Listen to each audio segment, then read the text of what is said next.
Episodi 2 inaanzia tulipoishia.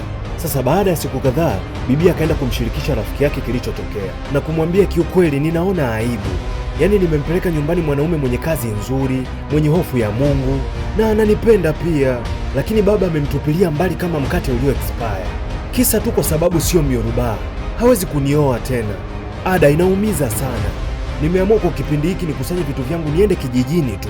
Rafiki yake akamwambia, hapana, kwa sasa unapaswa kupona kwanza. Brandon alikuwa ni ukurasa tu na sio kitabu kizima, lakini alikuwa ni ukurasa wangu pendwa. Nilimpenda sana yule kijana na ninaelewa alinipenda pia.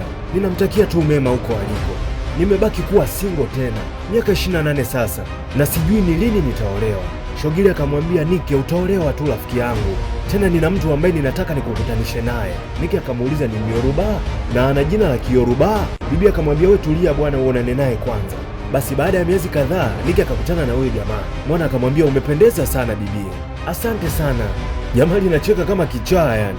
Bibi akamuuliza, kwa nini unacheka hivyo? Jamaa anacheka mpaka anapiga meza na kuambia.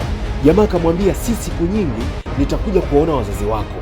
Jamaa, ni kweli, lakini sina hakika kama baba yangu atakukubali. Kwa nini? Wewe sio Myoruba. Baba yako ana matatizo eh? Wewe usiogope, sikia nikwambie, mimi nusu Muigbo nusu Myoruba. Baba yangu ni mtu wa Delta na mama yangu ni mtu wa Ondo Akure. Baba yangu anataka mtu wa jamii ya Yoruba kabisa. Naweza lakini kuongea Kiyoruba, ngoja nikuonyeshe. Aya, anza kuzungumza nikujibu. Huwezi bwana kuongea Kiyoruba. Jamaa akamwambia, hebu ngoja nikuulize kitu, unahitaji kuolewa na mimi? Bibi akamwambia, ndiyo. Sasa hilo niachie mimi, ngoja nikwambie nitafanya nini. Unamjua Esther wa kwenye Biblia? Kipindi anatakiwa kwenda kuonana na mfalme alifanya nini? Aliomba siku 3. Hiki ni chakula cha mwisho ninakula mpaka nionane na baba yako. Nike akacheka mwenzio, sema hili jamaa liganja sana. Likamwambia, mtulia, nitakuoa wewe. Hii ni ahadi yangu kwako, wewe nenda kajiandae tu kwa ajili ya harusi yetu. Sasa siku chache baadaye mwana akaja nyumbani kuonana na mzee bwana. Mwana baada ya kujitambulisha akamwambia mzee, kama utakubali nimuoe binti yako, ninaahidi kumpenda kama Kristo alivyolipenda kanisa, yaani upendo usio wa kifani. Na hivi vitu ninavyokuambia baba sio kiapo, ni maagano. Ninakuahidi mzee wangu, yaani nitampenda kivyovyote vile.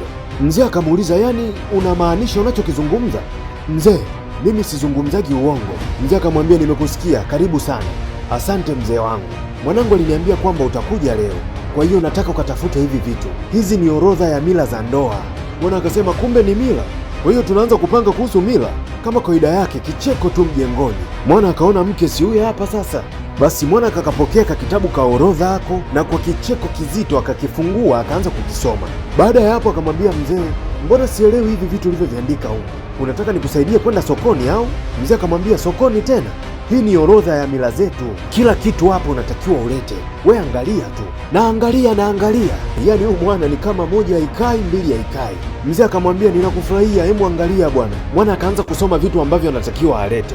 Akasoma cha kwanza, ng'ombe 6 wakubwa, mifuko 30 ya sukari, mifuko 50 ya mchele. Mwana akaanza kushtuka, akamwangalia mchumba kwanza. Nakwambia ni vitu hivyo vimeandikwa mzee. Kuna kitu akakiona yeye mwenyewe akashtuka. Kusoma hivi ni katoni 600 za Malta. Mzee akamwambia, ndio hizo.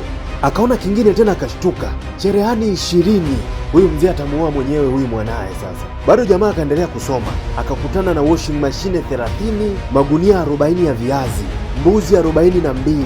Jamaa ikabidi amwambie tu mzee, lakini mimi nimekuja kuoa na sio kufanya biashara. Mzee akamwambia, ndoa ni biashara, ndoa ni gharama.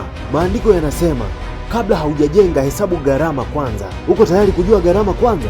Jamaa kabaki ameyatoa macho tu anaangaliana na mwenzi wake, maana hawezi kununua hivi vitu vyote. Basi mwisho wa siku akawa amesepa tu. Niki akaamua kwenda kwa mchungaji wa kanisani kwao. Mchungaji akamuuliza, ni kipi kimekuleta leo ofisini kwangu? Niki akamwambia, nimekuja kwako wewe kama mchungaji wa baba yangu. Ninaamini anakuheshimu na anakusikiliza sana wewe. Bibi akamwambia, baba yangu anavuruga sana maisha yangu, kila mahusiano ninayoyapata yeye anayavuruga.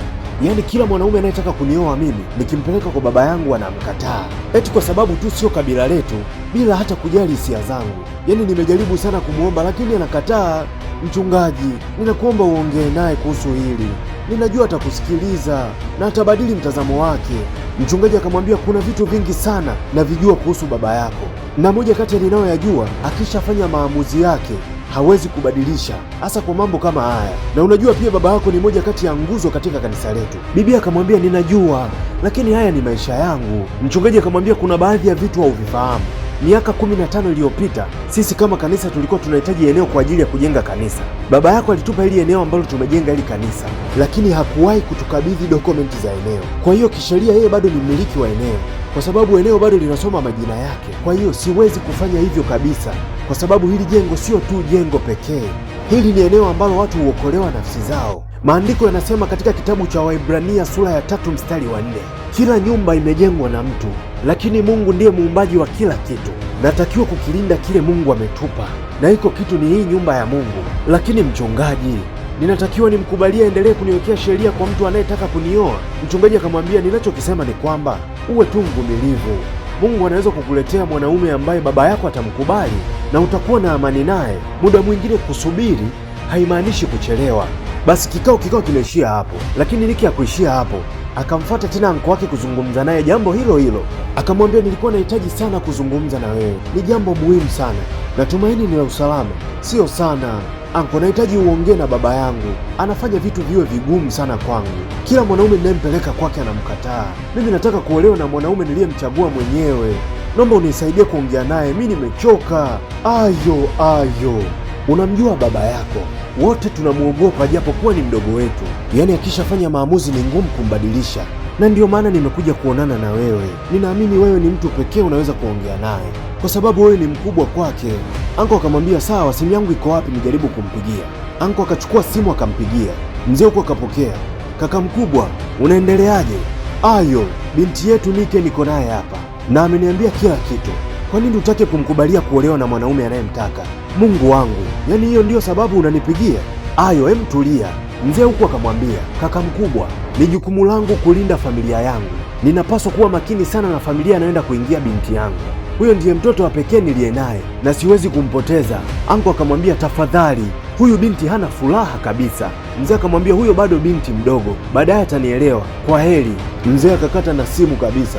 Anko akamwambia, amekata na simu, lakini umemsikia. Nilijua tu hayo ndiyo atakayotokea. Pindi atakapochukua maamuzi, ni vigumu sana kumbadilisha. Sawa anko, lakini umejaribu. Asante. Na huu ndio ukawa mwisho wa episode 2. Ulikuwa na mimi Mr. Poza, mzee wa mipozo. Ili kuendelea kupata simulizi hizi, usiache kusubscribe na kuturn on notification bell. Have a good day.